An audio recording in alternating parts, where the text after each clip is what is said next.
हमारे बड़े बुजुर्ग कह गए कि लाठी मारने से पानी अलग नहीं होता। कभी सोचा भी नहीं था कि उनकी बात का इतना गहरा मतलब हो सकता है।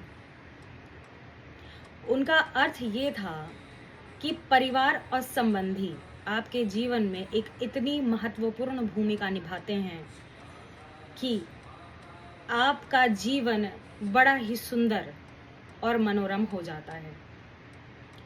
परंतु हम अपनी गलतियों से कुछ ऐसा कर देते हैं जिसके कारण वो सगे संबंधी हमारे जीवन से दूर होते होते एकदम दूर हो जाते हैं।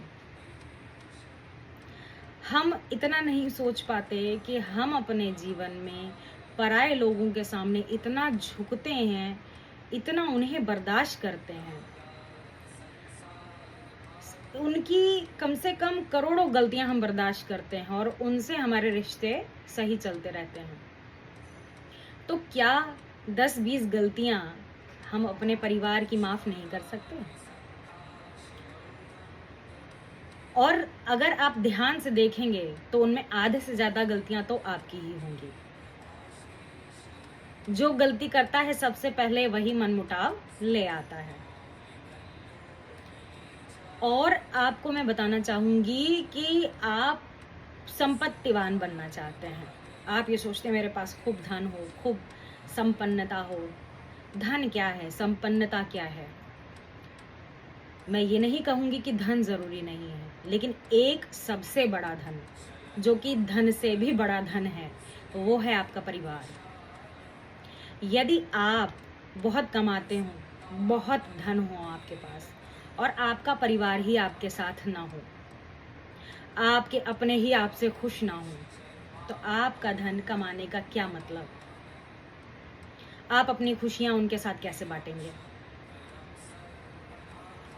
आप घर जाएं और आपको सुंदर बातें सुनने को ना मिले, घर में प्रसन्नता का वातावरण ना हो, तो ऐसे धन कमाने से क्या मतलब?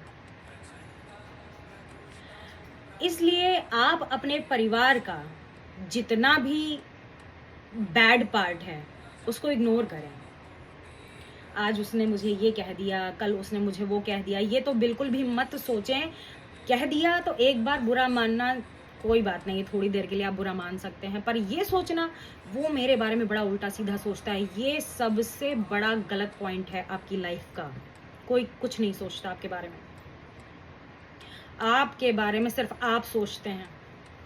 तो आपके हाथ में ये है कि आप चाहे अच्छा सोच लें और चाहे बुरा सोच लें। हम अपना जीवन इसी चीज में पूरा बिता देते हैं कि वह व्यक्ति मेरे बारे में उल्टा सोचता है, उल्टा कहता है और उल्टा उल्टा होता चला जाता है। पर ऐसा कुछ भी नहीं होता है। किसी के पास इतना टाइम नहीं है वो आपके बारे में उल्टा सीधा बोले।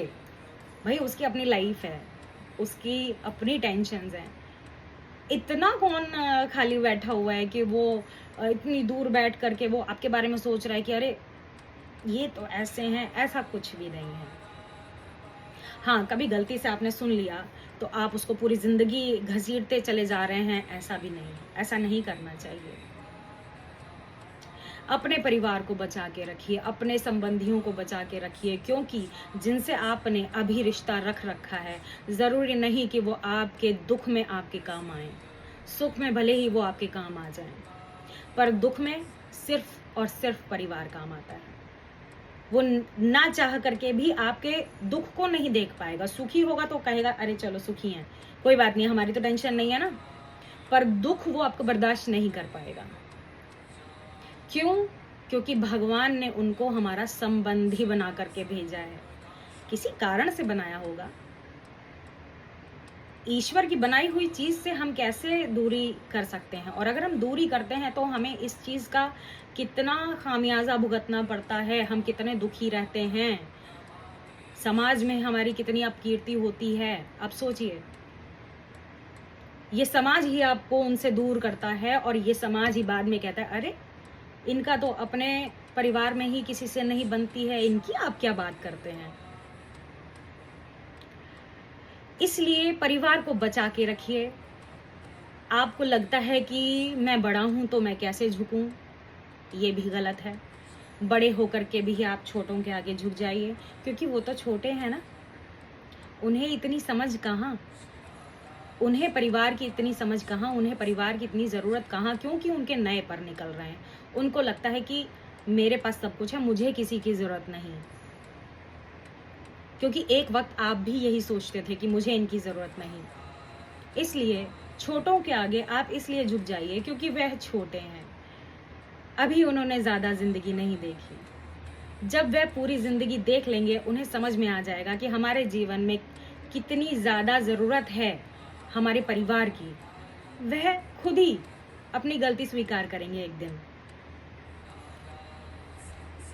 और यदि आप अपने बड़ों से नाराज़ हैं, तो बड़ों से नाराज़गी कैसी है? अरे वो तो बड़े हैं। हो सकता है कि आपको इतना न समझ में आ रहा हो कि आपने गलती की, और उनके आगे आपको झुकना अपनी बेइज्जती लग रही हो, तो ये नहीं करना है। उनके आगे छोटे बन जाइए, क्योंकि आप तो छोटे हैं ना। उनके एक्सपीरियंस से आप बहुत छोटे हैं, तो आप छोटे हो जाइए और अपने परिवार को बचा लीजिए। क्यों? क्योंकि यह एक ऐसी संपत्ति है जो आपके मरते दम तक आपके साथ रहेगी। क्योंकि जब तक आप क्रियाशील हैं, तभी तक तो आप कमा सकते हैं। तो ऐसी कमाई करिए कि आपके आखिरी समय तक वो आपके साथ रहे। खुश रहिए, प्रसन्न रहिए और ऐसे ही हंसते मुस्कुराते रहिए। जय श्री राम।